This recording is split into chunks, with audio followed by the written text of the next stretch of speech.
নমস্কার, নিউজ কলকাতা 24-এ আপনাদের স্বাগত। এসআইআর ইস্যুকে কেন্দ্র করে কলকাতায় তীব্র প্রতিবাদে নামল বাংলাপক্ষ। প্রায় 50 লক্ষ বৈধ বাঙালির নাম ভোটার তালিকা থেকে বাদ পড়েছে। এই অভিযোগে ঝড় বৃষ্টি উপেক্ষা করে চলছে অবস্থান, বিক্ষোভ ও অনশন। কলকাতার রানু ছায়া মঞ্চে প্রতিকূল আবহাওয়ার মধ্যেও আন্দোলন চালিয়ে যাচ্ছেন সংগঠনের কর্মী ও সমর্থকরা।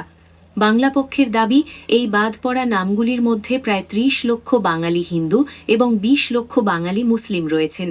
সংগঠনের অভিযোগ, বহু পুরনো বাঙালি পরিবার এবং দেশের জন্য অবদান রাখা মানুষের নামও বাদ পড়েছে ভোটার তালিকা থেকে।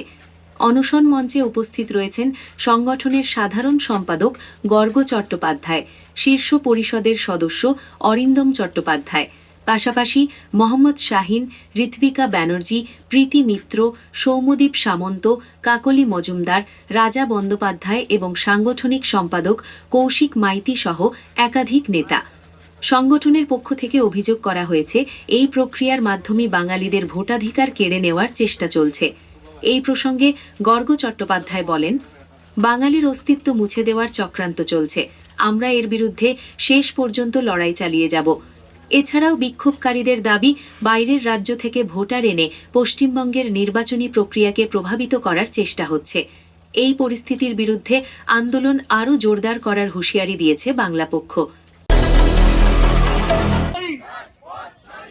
হিন্দুর ভয় নাই, মুসলমানের ভয় নাই, উদ্বাস্তু বাঙালির ভয় নাই, কোচ মেচের ভয় নাই, টোটল আবার ভয় নাই, রাজবংশীর ভয় নাই, আদিবাসীর ভয় নাই, বাঙালি তোমার ভয় নাই। এসআইআরের নামে বৈধ বাঙালি ভোটাধিকার কেড়ে নেওয়া মানছি না, মানব না। 50 লাখ বৈধ বাঙালির নাম কেড়ে দেওয়া মানছি না, মানব না। দালাল নির্বাচন কমিশন আমার নাম বাদ দিনছে, মুছে দিনছে তালিকা থেকে। বিজেপির দালাল নির্বাচন কমিশন। আমার ঘর বাঁকুড়া জেলার নামু মেজাতে। আমাদের পারিবারিক 450 বছরকার পুরনো ধর্মরাজ পুজো, 250 বছরকারও বেশি আমাদের কালী পুজো। তাছাড়াও আমার পিতামহ দাদুর বাবা অনুশীলন সমিতির একজন সদস্য, সক্রিয় সদস্য। মানে দাদুর বাবারা এই যে আমার স্বাধীনতা করেছে কি জন্য, আমাদের নামগুলা বাদ দেবে, আমাদেরকে ভারতের নাগরিকত্ব মানে বেনাগরিকত্ব প্রমাণ করার জন্য দেশের জন্য রক্ত দিনছে, 1 মাস জেল খেটেছে। এই জন্য কি ভাবছে নির্বাচন কমিশন? বলে রাখি, আমাদেরকে শেষ করে যাবে নাই, আমাদেরকে বাঙালিকে তোমরা শেষ করতে পারবে না। কারণ এটা বাংলা, আমার মাটি নজরুলের মাটি, আমার মাটি শৈলজানন্দ মুখোপাধ্যায়ের মাটি। আমি যেখান থেকে আসছি সেই জায়গা হচ্ছে নজরুলের জায়গা।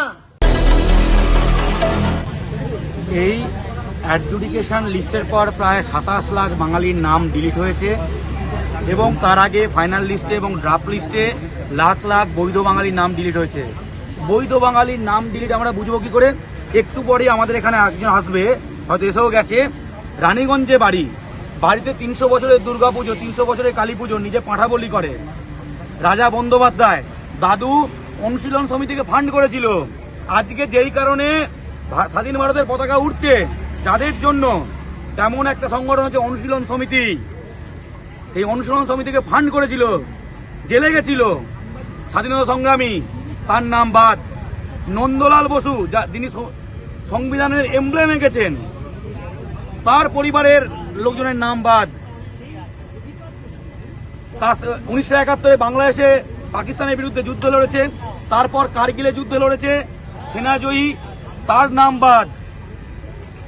আমি নিজে দেখেছি 1931 দলিল আছে মালদা মুর্শিদাবাদে, তাদের নাম বাদ।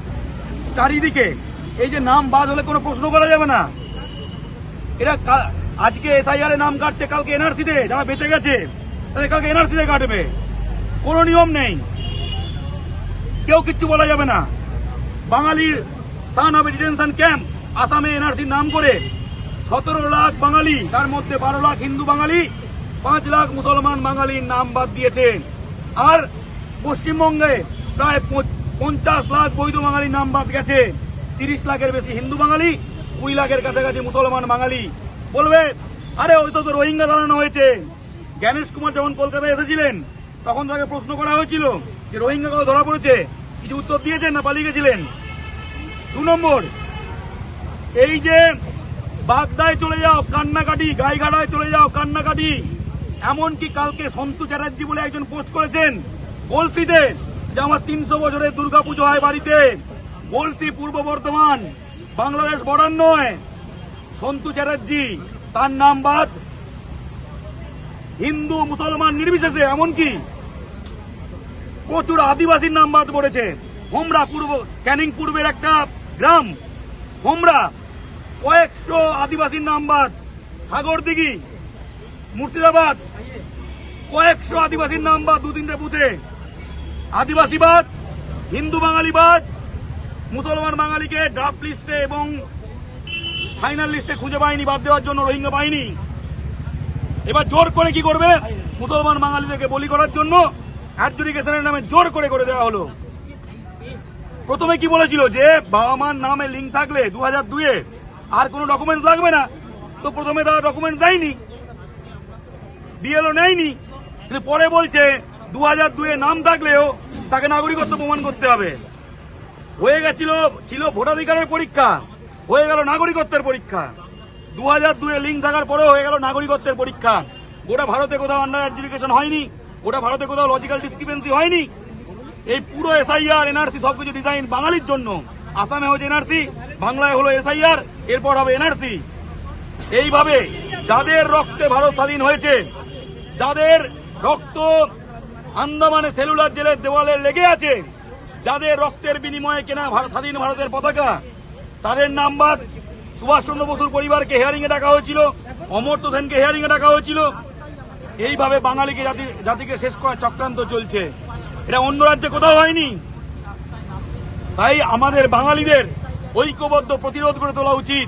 ক্যামেরায় অশোক পাইক, সঙ্গে আমি রিঙ্কি, নিউজ কলকাতা 24।